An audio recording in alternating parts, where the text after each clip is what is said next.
It's very interesting. Again, I know that Richard has this anti-NFT mantra. I've been watching more and more of Gary Vaynerchuk's content, little clips and things like that. And he's kind of selling me. I mean, I'm not going to be rushing out to buy NFTs, but he's kind of selling me on why that has value. The blue check mark of Twitter, the 9 million followers on Instagram. What he was saying earlier that I was just listening to was, you know, creators in the music industry were beholden to the record company to fund them so that they could do the tour, they could have the recording session, they could produce the album. And so that creator effectively gave away 80 to 90% of the value that they brought to a marketplace because they were advanced, like they got advanced money. Now, the record company, they are making a VC risk. They might bet on 100 artists and they know that 90 of them are going to be losers, not going to make money for that company.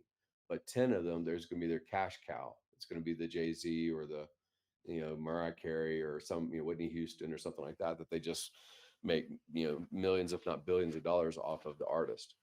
So what he was saying as far as the NFT thing is, you can become popular as a content creator. You can sit down and create a popular YouTube channel, a popular Instagram, or something that's monetized.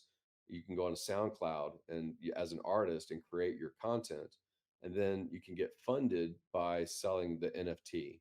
It's kind of like selling the autograph or selling the "this is my clothing that I wore yesterday and I'm a celebrity" kind of thing. But that is a funding mechanism that's interesting, and it becomes an heirloom of sorts in a digital world.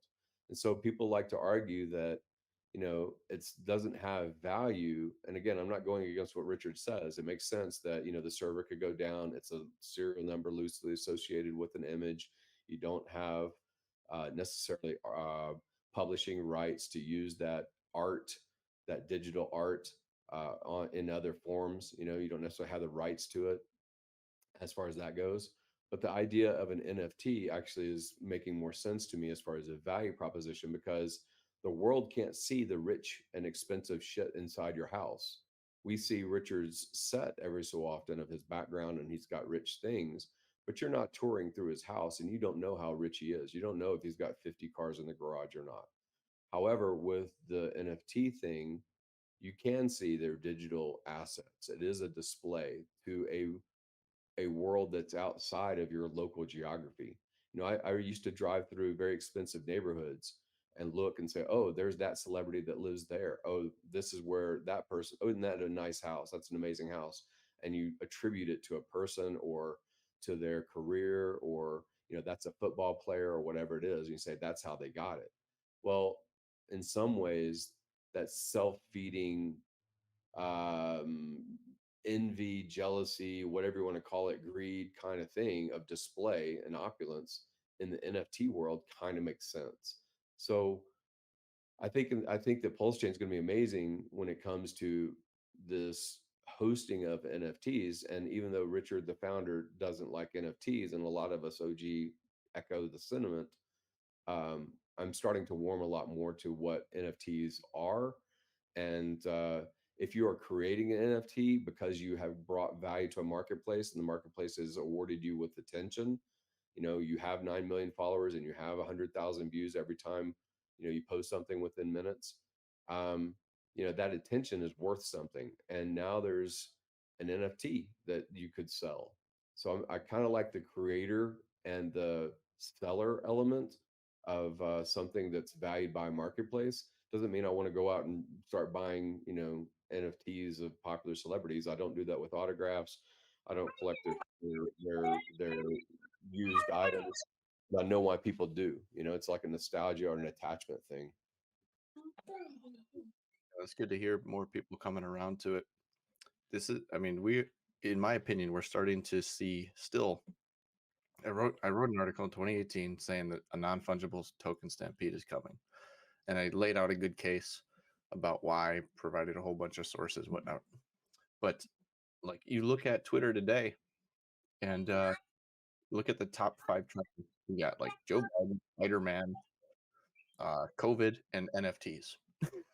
So like it's the popular theme of today, the flavor of the moment, but it's taking on much more than just a fad. I just saw Bitwise formed a blue chip NFT index fund, the world's first NFT index fund. So they're holding things like CryptoPunks, Bored Apes, Fidenza, whatever. But I'm sure they'll expand it to do those music ones as well. It's taking off. It's a you know, um, it was at first a joke, and it was just crypto kitties, but it was so much more than that from the start. It was that digital ownership, and like you said, the ability to you know visibly see or trade something globally with people that you would normally never have access to. So it's good to see more acceptance of it, and I think we'll see the next iteration too.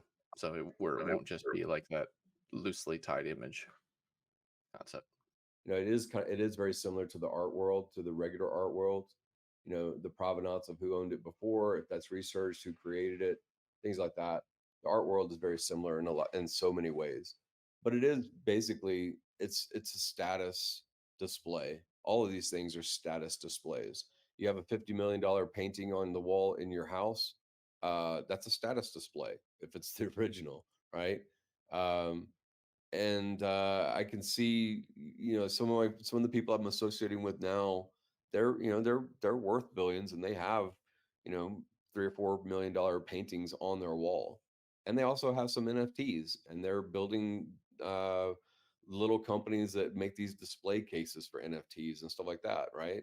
So one of the guys I associate with, that's what he does. He's 61 years old, and he's buying NFTs, and he's got 6 or 7 yachts, and he's got all kinds of fancy shit, and he still wants to get the attention of the younger lady, and she's paying attention to NFTs. So these are simply display status display kinds of items in a lot of ways. It may be the Duesenberg or the car collection or whatever is kind of relatable in the same way. You're just showing that you have access to something, proof of waste, proof of wealth, whatever you want to call it. It's just status. So I can see the reasoning behind NFTs now better than I did before. So I mean, I've seen them where if you want to use them for something like the medical field to like keep your, all the stuff that like the HIPAA law is supposed to protect, but it really doesn't because you're still, it's supposed to be humans that are defending that HIPAA law or whatever, or protecting your medical records or protecting your digital identity. I know that's how I'm working on to use NFTs to, give people their digital identities rights back.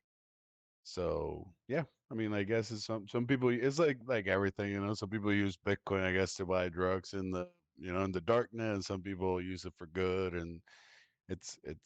But I think it's like Dan said, it's gonna be big. Plus, I mean, just people are just into different things. There's people that still trade Pokemon cards, you know?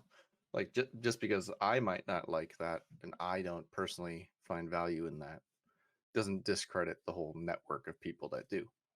So they define it. They define what's value. I might not want to spend $5,000 on a Gucci scarf, but somebody else might. That's where value lies. So it's no different than someone buying a CryptoPunk and finding value in it and showing off for it.